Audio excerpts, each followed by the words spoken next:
কথায় বলে না, ভালো জায়গায় গেলে ভালো ভাইব পাওয়া যায়। ঠিক সেরকমই একটা জায়গাতে গিয়েছিলাম, তোমরাও যেতে পারো। এই জায়গাটি এমন একটি জায়গা যেখানে আমরা মনকে ভালো করতে পারবো, ভালো ভালো দৃশ্য দেখতে পারবো, মন শরীর সব কিছুই শান্ত হয়ে যাবে। যেখানে একটা সুন্দর মন্দির আছে, সুন্দর বিদ্যালয় আছে, সুন্দর পশু পাখি সব কিছুই আছে। চলো না একবার ঘুরে আসি। রামহরিপুর রামকৃষ্ণ মিশন, বাঁকুড়া। আজকে যে গল্পটি শোনাচ্ছি সেটা শুধু আমারই গল্প বলতে পারো, বা আমার সাথে যারা জড়িত ছিল সেই বন্ধুদের গল্প বলতে পারো। এই হচ্ছে সেই শিব মন্দির যেখানে আমি স্কুলে যাওয়ার সময় আমি বন্ধুদের সাথে এখানে প্রণাম করতে আসতাম। এখানে আমরা টিফিনের সময়ে মানে 1:30টার সময় এখানে আমরা টিফিন করতে আসতাম। এই রাস্তা দিয়েই আমরা স্কুলে যেতাম। সাইডের যে গোছানো দেওয়ালগুলো রয়েছে সেগুলো অবশ্যই ছিল, কিন্তু সেই সময় এত সাজানো গোছানো রাস্তা ছিল না, পেভার ব্লক ছিল না। তখন ছিল এখানে লাল মাটির রাস্তা, মোরামের রাস্তা, যেটা আমাদের বাঁকুড়ার খুবই ফেমাস বিখ্যাত একটা মাটি। এই ডান দিকে যে খেলার মাঠটি রয়েছে এখানে আমরা খেলেছি, খেলা দেখেছি, এবং ভেতরের গেট পেরিয়ে আমরা ভেতরের দৃশ্য দেখব। সামনে গিয়ে আপনারা দেখতে পারবেন যে বাঁ দিকে একটা মন্দির রয়েছে। এই হলো সেই বিশেষ মন্দির। যখন আমরা মন্দিরে যেতাম, তার আগে বলে দিই, ডান সাইডে যে ক্যামেরায় আমরা দেখতে পাচ্ছি একটা আবাস স্থল। এখানে মহারাজারা থাকেন, মহারাজদের অফিস, বাসস্থান সব কিছু বলতে পারেন। এবং এই মন্দির হলো সেই মন্দির যেখানে আমরা স্কুলে যাওয়ার সময় মানে বিদ্যালয়ে যাওয়ার সময় বা বেরোনোর সময় এখানে আমরা প্রণাম করতাম, ধ্যান করতাম। এখনও গেলে আমি মন্দিরে যাই এবং এখানে আমি ধ্যান করি। এখানের ভাইব্রেশনটা একটা আলাদা। এখানে আমাদের মন শান্ত হয়ে যায়। এখানের পরিবেশ এতটাই সুন্দর যে ফুল ফল এসব দেখে মন মুগ্ধ হয়ে যায়। এখানে নিয়ম শৃঙ্খলা খুবই সুন্দর, আমি পড়েছি তাই বলতে পারছি। এখানে ক্যামেরা সাউন্ডে আপনারা অবশ্যই শুনতে পারছেন যে এখানে শান্ত পরিবেশে শুধুমাত্র পাখিদের আওয়াজই শুনতে পাওয়া যাচ্ছে, বাইরে কোনো কোলাহল কিন্তু আসছে না। এই পরিবেশে পড়াশুনো খুবই ভালো হয়, আমি করেছি। যখন ওখানে থাকতাম তখন ওখানের মর্ম তো এতটা ভালো বুঝিনি। কথায় আছে না যে দাঁত থাকতে দাঁতের মর্ম কেউই বোঝে না, ঠিক সেই রকম ওখানে থাকার সময় ওখানের মর্ম কিন্তু বুঝিনি, কিন্তু ওখান থেকে বেরিয়ে যাওয়ার পর বুঝেছি। এখানে যে এই নকশা, এই মূর্তি, এই ডিজাইন রয়েছে, এগুলো কিন্তু আমরা যখন ক্লাস 7-এ পড়ি, আমি যখন ক্লাস 7-এ পড়ি তখন এগুলো হয়েছিল। কিন্তু পানবাবুর হাতে তৈরি করা এই ছবি কিন্তু আমরা তখন দেখেছি, নিজের চোখে দেখেছি উনি কিভাবে এগুলোকে বানিয়েছেন। তারপর সেই সময় এত রং বেরং ছিল না, তখন কিন্তু লাল রঙে ছিল, পোড়া মাটির মতো রং ছিল। তারপর ধীরে ধীরে এখানে রং বদলে যায় এবং এত উজ্জ্বল এবং রং বেরং হয়ে ওঠে। এখানে প্রাচীন যুগ থেকে আধুনিক যুগ সব রকমের দৃষ্টান্ত দেখানো হয়েছে, মনীষীদের বাণীও লেখা আছে। এখানের যে নকশাটি দেখতে পেলাম খুবই ভালো লাগলো, তাই ক্যামেরায় ক্যাপচার করে নিলাম। সামনে যে সেটটা আপনারা দেখতে পাচ্ছেন এখানে কিন্তু স্টুডেন্টরা সাইকেল রাখে, এবং এইখানে গিয়ে এখন এটা এইচএস হয়ে গেছে, হায়ার সেকেন্ডারি। আমাদের সময় কিন্তু এখানে হায়ার সেকেন্ডারি ছিল না, এটা ছিল সব থেকে বড় হল যেখানে প্রোগ্রাম হতো, বিভিন্ন অনুষ্ঠানের প্রোগ্রাম হতো। টিচাররা যখন রিটায়ারমেন্ট নিতেন তখনও প্রোগ্রাম হতো, এবং মহারাজেরা শিক্ষকেরা যখন কিছু বলতেন, বিশেষ কিছু বক্তৃতা দিতেন, তখন কিন্তু আমরা লাইন ধরে এখানেই আসতাম। এখান থেকে আমাদের স্কুলের ভিউটা, বিদ্যালয়ের ভিউটা খুবই সুন্দর লাগছে।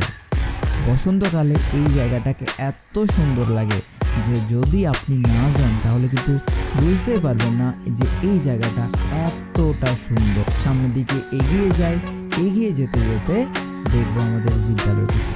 আমি যখন প্রথম এখানে যাই তখন কিন্তু স্কুল এতটা চকচকে ছিল না। আমাদের সময় যিনি মহারাজ ছিলেন স্বামী কৃত্তিবাসানন্দজি, উনি এবং ওনার সময় এইগুলোকে এতটা সাজানো হয়। এখানের এই গ্লোব এটা পানবাবু বানিয়েছেন।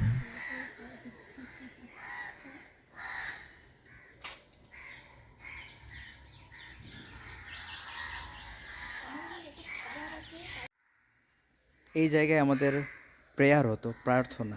এখন হয় কিনা জানি না, তবে 2009 সালে 10 সালে ওই সময় আমরা এখানে প্রেয়ার করেছি। এখানে মহারাজ এবং স্টুডেন্টরা যারা গান টান গায় তারা এখানে থাকতো, এবং আমরা বাকি স্টুডেন্টরা এখানে থাকতাম, ওই বারেন্ডার ওখানে থাকতো। এখানে আমাদের ক্লাস 9A ছিল, এখনও সে 9A আছে এখানে। আর এইখানে মহারাজের অফিস, অনেক কিছু বদল হয়েছে। এবার সব জায়গাগুলো জানি না, তবে জায়গাটা অনেক দিন পরে এসে অনেক ভালো লাগছে। এইগুলো আগে ছিল গাছের বাউন্ডারি টাইপের ছিল, গাছ দিয়ে। এখন এইগুলোতে হয়েছে এই যে বাউন্ডারি দিয়ে দিয়েছে, পুরো পাকা বাউন্ডারি হয়ে গেছে। এই যে বারান্দা, এগুলো কিন্তু ঠিক সেই রকমই আছে। এখানে যা দেখছি, যতই দেখছি মুগ্ধ হয়ে যাচ্ছি। এইখানে আমি 8A-তে ছিলাম, 2008 সালে ক্লাস 8A ছিল, এবং এটা ছিল 8B এই রুমটা।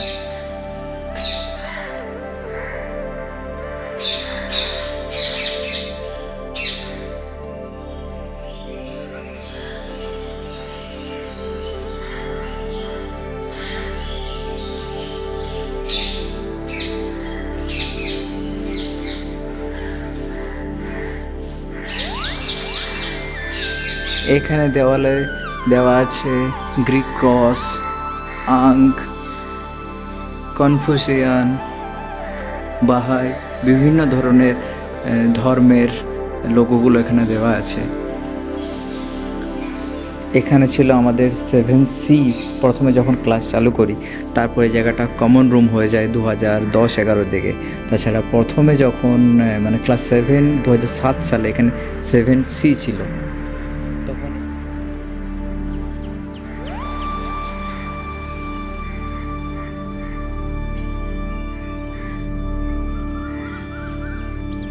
এখানে কত দৃশ্য কেটেছে, কত আমাদের স্মৃতি জড়িয়ে আছে, কি করে বোঝাই, যারা আমরা ছিলাম তারাই বলতে পারি। তারপরে এই যে এখানে বিভিন্ন পাখি, ছোটতে যখন প্রথম কাকার সাথে এখানে যাই, এই বিভিন্ন রকমের পাখি দেখে আমি মুগ্ধ হয়ে গেছিলাম, বিভিন্ন রকমের ফুল দেখে আমি মুগ্ধ হয়ে গেছিলাম। এবং আজও যখন আমি এখানে যাই, এইগুলোকে দেখে আমার পুরনো স্মৃতি আমার চোখে ভেসে ওঠে, এবং কী যে আনন্দ হয় সেটা বলে বোঝাতে পারবো না। এখানে ময়ূর আছে। আমি যখন এখানে প্রথম ভর্তি হই সেই সময় কিন্তু এখানে 2টো ময়ূর ছিল, আশা করি এখনও 2টো আছে, দুটোকে দেখতে পাইনি। একটা ময়ূর, একটা ময়ূরী। যখন মেঘলা হতো সে তার পেখম মেলে ধরতো। এটা খরগোশ আছে, এবং এখানে আমরা চীনা মুরগিও দেখেছি। যে হরিণটিকে দেখছি, জানি না সেই সময় থেকে এই হরিণটি আছে কি না, তবে যাদেরকে দেখছি তাদেরকে দেখে খুবই ভালো লাগছে। এই হরিণদেরকে আমরা কত ফল, বিস্কিট এসব খাইয়েছি, কারণ ছোট ছিলাম, মনটা যেমন থাকে আপনারা বুঝতেই পারছেন আমি কি বলতে চাইছি। খুব সুন্দর একটা দৃশ্য, এমনি ধরনেরই দৃশ্য আমি চাইছিলাম যাতে আমার ক্যামেরা বন্দি হয়।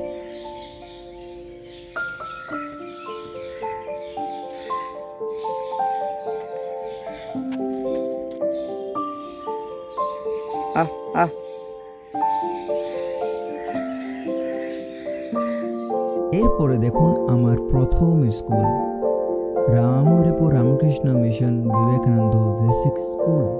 এই স্কুলেই আমি ক্লাস 4-এ প্রথম অ্যাডমিশন নিয়েছিলাম। এখানের হেডমাস্টার ছিলেন শ্রী নন্দকিশোর সুর মহাশয়। এখানে স্যার ছিলেন আমাদের সবার প্রিয় রণজিৎ স্যার, মিস্টার রণজিৎ চ্যাটার্জি। এখানে যে সেটটি আপনারা দেখতে পাচ্ছেন, সে সময় এখানে সেট ছিল না, এখানে ফাঁকা ছিল, খোলা আকাশের নিচে আমরা এখানে প্রেয়ার করতাম, প্রার্থনা করে আমরা স্কুলে ঢুকতাম। এখানে অনেক খেলাধুলো করেছি। যেমন খেলা হয় প্রত্যেক বছর দুর্গাপুজোর সময়টাতে, যে প্রত্যেকটা ক্লাসের সাথে প্রত্যেকটা ক্লাসের খেলা হয়। সে সময় কিন্তু এখানে এত সব প্রাচীর, এত সুন্দর দেওয়াল ছিল না, কত গাছ ছিল। তবে যা হয়েছে আরো সুন্দর হয়েছে, আগামী দিনে আরো সুন্দর হবে যদি আমরা সবাই রামকৃষ্ণ মিশনের সাথে থাকি। তবেই রামকৃষ্ণ মিশন আমাদের জন্য, আমাদের সবার জন্য, সারা পৃথিবীর জন্য। মানে ওর ভাগ্নেটা আমাদের হোস্টেলে পড়তো।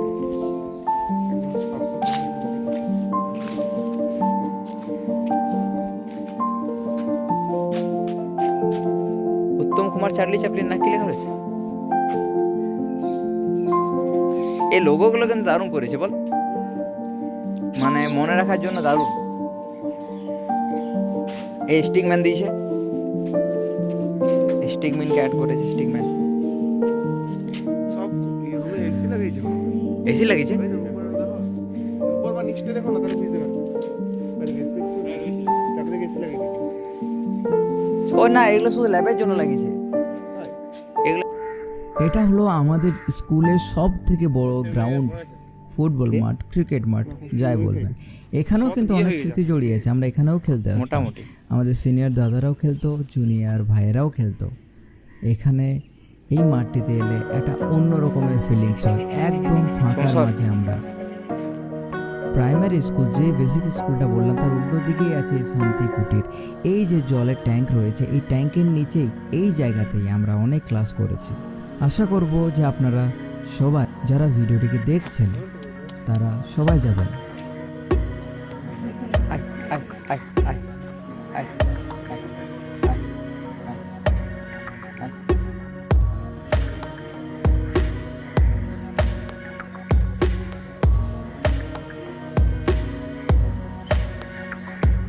তারপর এখানে ভ্রমণ হয়ে যায়, এখান থেকে বেরিয়ে আসি।